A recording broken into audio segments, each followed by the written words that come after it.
In this war, there were two key people who did not take sides. One is Rukmini's brother, and Balarama, Krishna's brother. Because of the relationship, they kept out.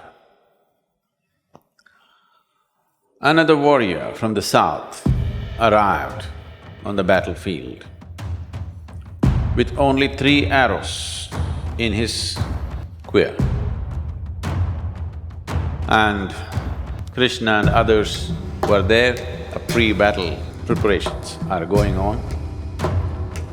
He came and said, people asked him, how come you have only 3 arrows? He said, with 1 arrow, I can kill all the Kauravas. With 1 arrow, I can kill all the Pandavas. So, 3 is more than enough for me.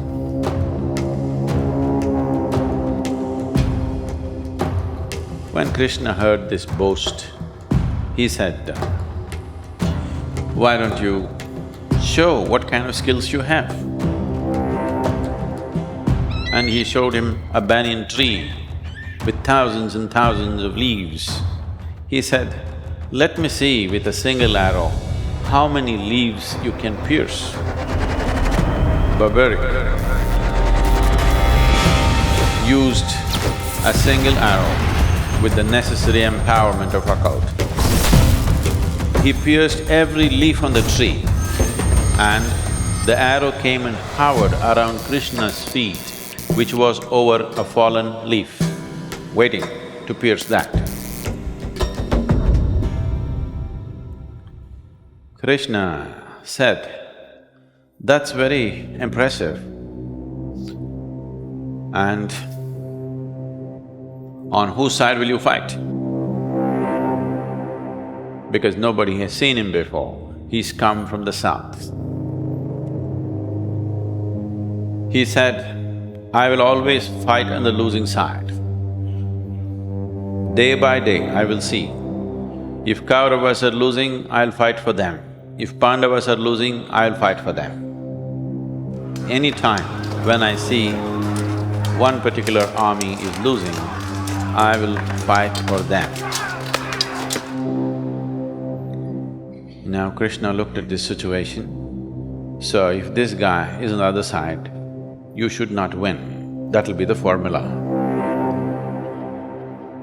Because if you win, if you start winning, this guy will join if he's on this side, he will go and join the other side. So, Krishna said, can I ask you for something which will you give it to me? I want you to remove the head of one warrior. Barbarik said, for you, I will do it. Tell me who it is. Krishna went into his camp, brought out a mirror and showed it to him. Barbarik knew he was done in, but he had given his word.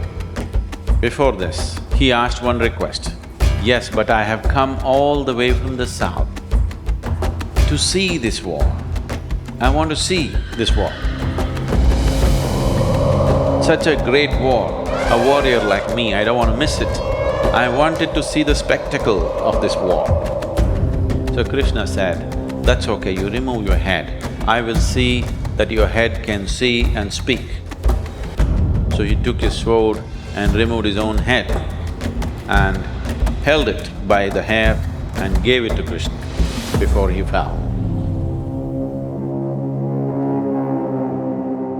And they placed the head in the battlefield in a vantage point where he could see everything.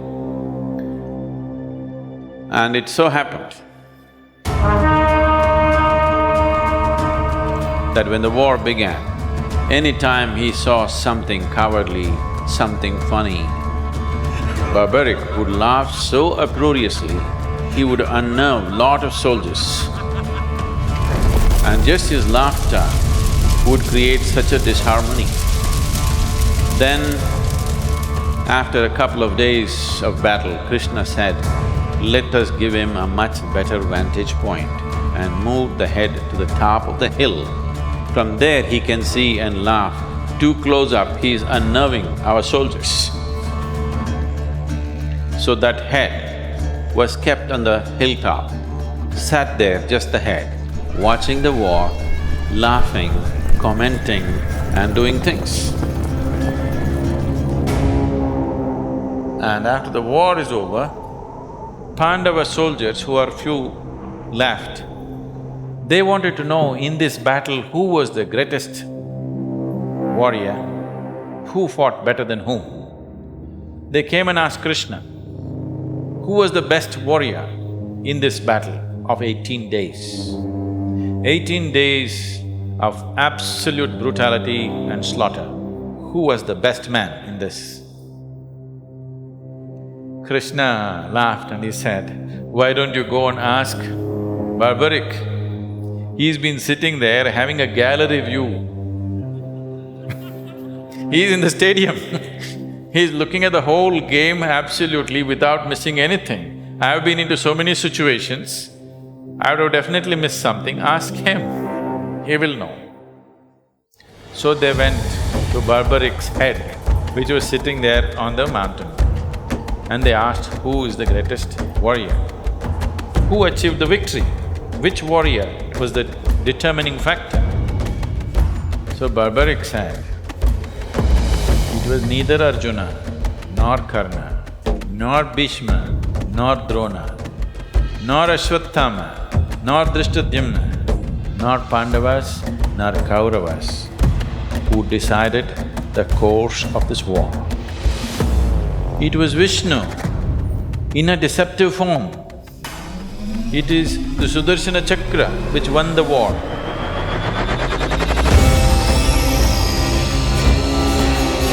From this point, from this vantage point, I could not see anybody killing anybody. I only saw Sudarshana Chakra going around and doing all the killing.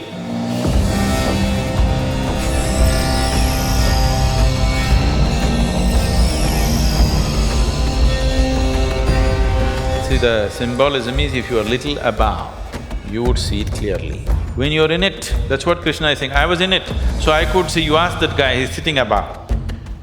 One who is above always notices things better than people who are in the thick of life, isn't it? So it is based on this, everywhere they're talking about being a witness to your own life. If you're above, you would see it clearly. If you're in it, you can easily get lost in the turmoil of the situation. The story is a very powerful spiritual process if you live this story. It is in time that we exist. It is in time that we were born. It is in time that we will die. This is what dharma and adharma is. It is a law that if you grasp it, it will allow you to move towards truth or untruth. So Duryodhana is the only character in the whole of Mahabharat who does not have a past life, because Vyasa does not want to leave that excuse to him. This is the harshest thing a man can do to himself, so they called him Bhishma. Karna is a kind of an anti-hero. He knows it's wrong, but his loyalty is strong. Arjuna and Karna, both are war machines. That's their only dream in their life, is to be the best archer. This is not about good, this is not about bad, this is not about the right thing and the wrong thing. This is about exploring the human creature like he's never been explored in any other place. Bharatam Mahabharatam Dharma Adharma Sangharsha